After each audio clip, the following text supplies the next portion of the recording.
Bienvenidos a la Sociomed número 25. Vamos con el Sociomed 25 y ahora sí que vamos a darle mucho más flow, mucho más ritmo, porque vamos a ver un montón de cosas que sean muchos signos, muchas pruebas estadísticas, muchos cuadros con adenopatías. Empezamos una dinámica que cambia un poco la dinámica previa y que nos va a dar todavía más conocimiento. Bien, empezamos, seguimos con la trama clínica, continuamos con ella y en ella. Paso 49. Paciente con leucemia linfoide crónica que empieza a recibir tratamiento con rituximab, fludarabina y ciclofosfamida, ya repasamos ese tratamiento, y después del primer ciclo de quimioterapia comienza con deterioro del estado general y oliguria. ¿Qué es lo más probable? Pues efectivamente os falta una cosa, nos falta haberle puesto un tratamiento para prevenir el síndrome de lisis tumoral. No se lo hemos puesto y como consecuencia es lo que tiene, un síndrome de lisis tumoral. Pudiera tener una cistitis hemorrágica por la ciclofosfamida, de hecho es un cuadro de un efecto adverso descrito por ese tratamiento. La transformación blástica no es lo habitual, lo que sí puede transformarse en una leucemia linfoide crónica es en una leucemia prolinfocítica, que sería una evolución hacia un cuadro, una segunda mutación hacia un cuadro un poco más agresivo, pero la transformación blástica es de la leucemia amiloide crónica. El síndrome de Richter también pudiera ser, pero el síndrome de Richter se manifestaría como gran esplenomegalia, aumento del tamaño de la adenopatía, si es que lo hubiera, y con un deterioro del estado general. Es un síndrome de lisis tumoral que ya hemos dicho que se puede prevenir y se puede tratar con alopurinol, con febuxostat, con rapuricasa, todos los fármacos para prevenir, para reducir la producción de ácido úrico. Bien, pues empezamos con estos ejercicios ahora, que es de ver un montón de preguntas así en modo reloj, un reloj un poco alterado, y que tenemos que ver qué pruebas estadísticas sirven para cada una de ellas. Empezamos por arriba y a la izquierda. ¿Qué prueba sirve para ver la concordancia en una fracción de eyección ventricular medida por eco? Eso cada explorador, cada cardiólogo o cada sujeto que haga esta prueba lo que hace es poner un número a cada valoración. Pues este paciente tiene un 35%, este tiene un 62%, este tiene un 48%, aunque estén expresados en porcentaje es una variable cuantitativa y por lo tanto para comprobar esa concordancia tendríamos que hacer el coeficiente de correlación intraclase. En un ensayo clínico para comparar tres grupos no normales, en un ensayo para comparar tres grupos no normales, si es un ensayo clínico en paralelo, tendríamos que usar, son variables no paramétricas, la prueba de Kruskal-Wallis, y si fuera un ensayo clínico cruzado, tendríamos que usar el test de Friedman. Como hemos puesto ahí EC, se entiende que estamos poniendo ensayo cruzado. Comparar tres grupos no normales, el test de Friedman, el hombre frito.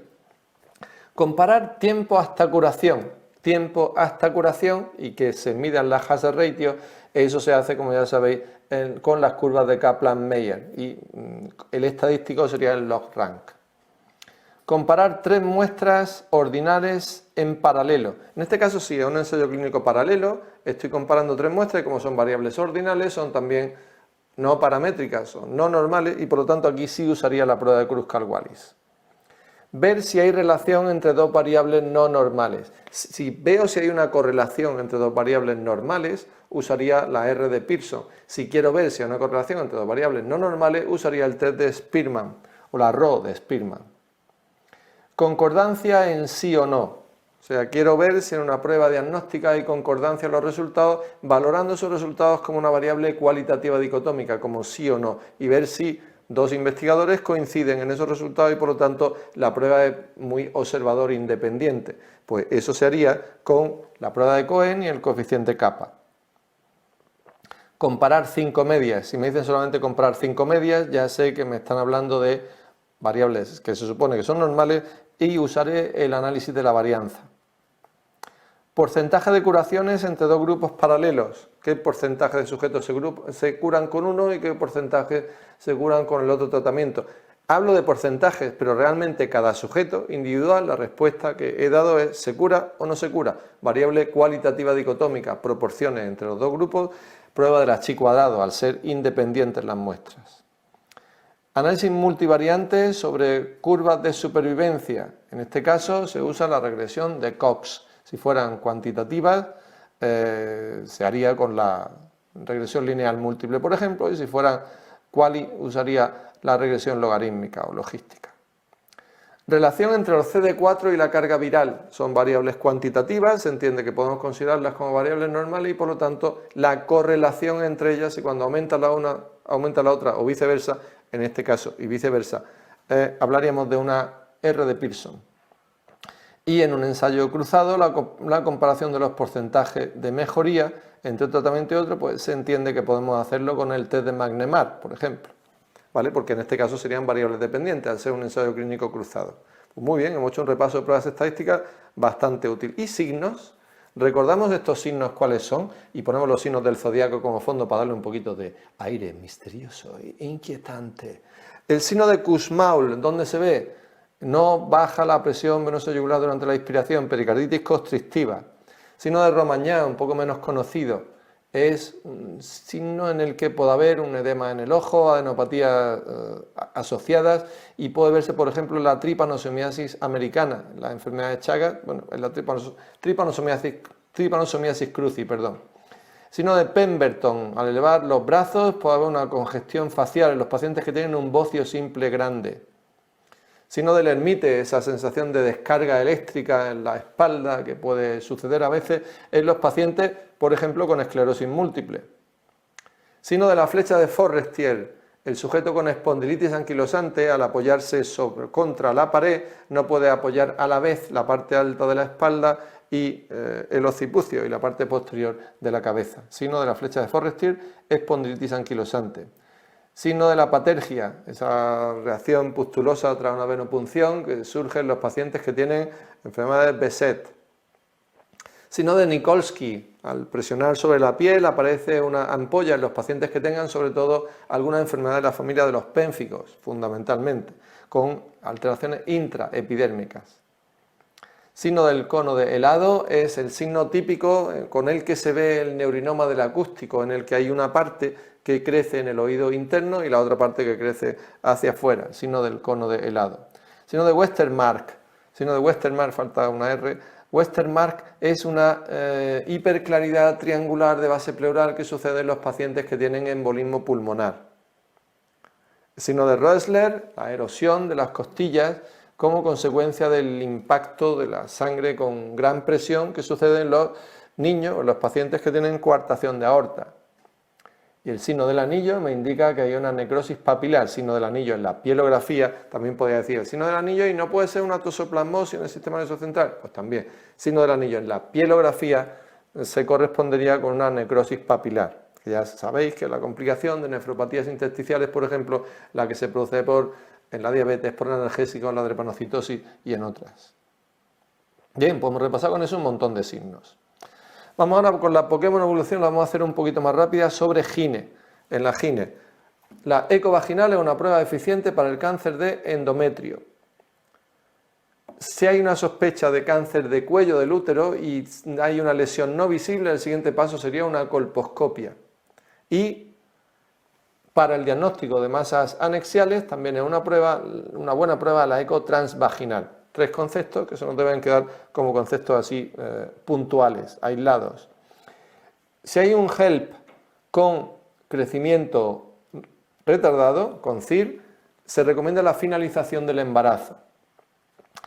En la preeclampsia grave se usa el sulfato de magnesio como prevención y se debe mantener hasta 24 o 48 horas después del parto. Recuerdo también que el sulfato de magnesio, o sea, su tratamiento, tenemos que estar atentos al reflejo rotuliano y que el antídoto para tratar la intoxicación por el sulfato de magnesio, la sobredosis, pues sería el gluconato cálcico. En las primeras 48 horas después de la convulsión, en las mujeres que tengan eclampsia, se recomienda finalizar el embarazo. Si se puede por vía vaginal y si no, cesárea. En cáncer de mama y ovario, recuerdo el gen BRCA2 en los cuadros hereditarios, los cuadros familiares. Si hay una mujer que tiene el virus del papiloma, el DIU acelera el aclaramiento del virus, o sea que sirve para quitarlo del organismo. Y los tumores serosos del ovario suelen ser bilaterales, recordadlo para una situación que se nos plantee puntual. el cáncer del ovario seroso, pues solo se da en un ovario. Pues no, no es cierto, se puede dar en los dos, suelen ser bilaterales. Una vacunada del papiloma con Low-SIL, con L-SIL y con Zinc-1, solamente revisión, no tratar, no se le hace la conización. Sin embargo, a la mujer que tenga por biopsia H-SIL o Zinc-2,3 sí se recomienda la conización. Mientras que si la citología es ASCUS, lo que se hace es la prueba del virus del papiloma simplemente, el VPH reflex. Bien, continuamos con la trama clínica. Un paciente con Wald-Parkinson-White conocido acude a urgencias por taquicardia supraventricular ortodrómica. Está hemodinámicamente estable. Si las maniobras vagales no son eficaces, la siguiente medida debería ser una taquicardia ortodrómica. La siguiente medida es la adenosina. Si no respondiera, ya nos plantearíamos el verapamil para frenar la conducción AV. Adenosina sería, por lo tanto. El paciente tiene un tumor en el ángulo pontocerebeloso y ese signo de la cola de que crece en el oído interno. Hemos hablado antes un poco sobre ello. Bien, ahora otro reloj, un poco reloj tipo daliniano, con adenopatías en este caso. ¿Qué causa adenopatías con faringitis exudativa y con mononucleosis? Pues efectivamente el virus Epstein-Barr, la mononucleosis como tal. Con gatos, si el gato no araña, ¿qué pienso? Pienso en una toxoplasmosis que puede producir un síndrome mononucleósico, y si el gato sí araña, lo que te ha hecho es producirte una enfermedad por arañazo de gato, producida por la Bartonella o Rockalimea genselae. Adenopatías con aneurismas coronarios me hacen pensar en un niño que tenga este cuadro, con faringitis, con exantema, me hace pensar efectivamente en un Kawasaki. En un cazador de ciervos, pues una pregunta muy rara, pero hay una infección concretamente, hay una bacteria que puede producir infecciones y que es una zoonosis que se da más frecuentemente en personas que tienen contacto con la caza, con ciervos, con tal. Es una tularemia realmente, una Francisella tularensis la que puede producirlo. Adenopatías con sudoración nocturna, pues pueden darlas muchas, pero siempre en esta situación siempre tenéis que descartar la presencia de un linfoma y de que esa sudoración nocturna no sea un síntoma B. Adenopatías con nódulo tiroideo, un nódulo tiroideo con adenopatías cervicales me hace pensar que el nódulo pueda ser maligno y sobre todo que sea un cáncer papilar. Con cifosis dorsal. Cifosis dorsal me suena, pues hay muchos cuadros que la pueden producir, pero con adenopatía, un cuadro un poco más sistémico, a lo mejor me están hablando de un mal de Pot, de una tuberculosis, cuya adenopatías pues son también otra de las manifestaciones posibles. Con gastritis hipertrófica. Adenopatía, gastritis hipertrófica, no tengo datos suficientes como para poder responderlo. Me tendrían que decir también que el paciente tiene un exantema maculopapuloso que afecta a las palmas de las manos, por ejemplo, que puede tener también una proctitis, que puede tener una nefropatía membranosa, una osteitis y que hace unas cuantas semanas tuvo un chancro. Eso es una sífilis. Tras tomar un fármaco y con linfocitos atípicos, eso es un linfoma angioinmunoblástico, es lo que sospecho en este caso, linfoma T. Por virus herpes 8, pienso en un sarcoma de Kaposi y pienso en una enfermedad de Castleman, son las dos posibilidades que consideraría en este caso, o en un linfoma también que se puede producir, el linfoma de cavidades. Bien, y Pokémon Evolución sobre otorrino, para terminar, en cáncer de cabeza y cuello, en general localmente avanzado, se usa la quimio-radioterapia postcirugía.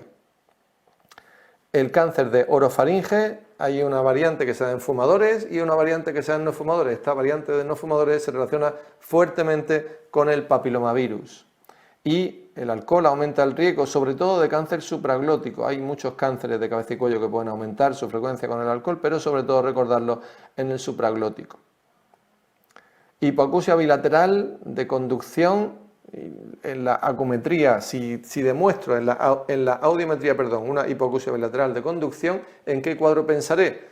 Pues puedo pensar en una otitis serosa bilateral, puede ser perfectamente, o puedo pensar en una otoesclerosis, ya según el contexto clínico, según la edad que tenga el niño, la paciente, una mujer con 30 y tantos años, por ejemplo, es más probable que tenga una otoesclerosis. Una otitis media crónica también puede ser bilateral, etc.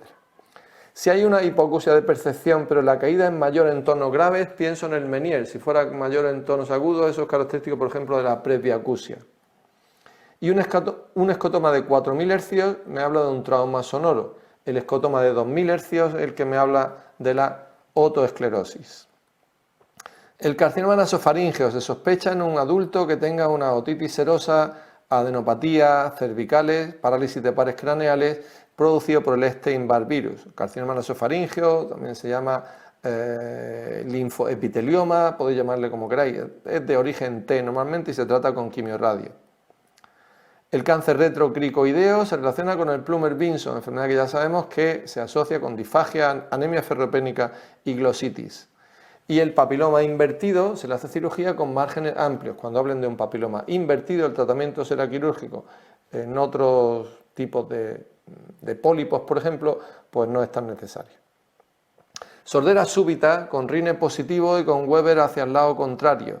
Eso es la sordera súbita de origen de percepción, por supuesto, porque tiene el Rine positivo.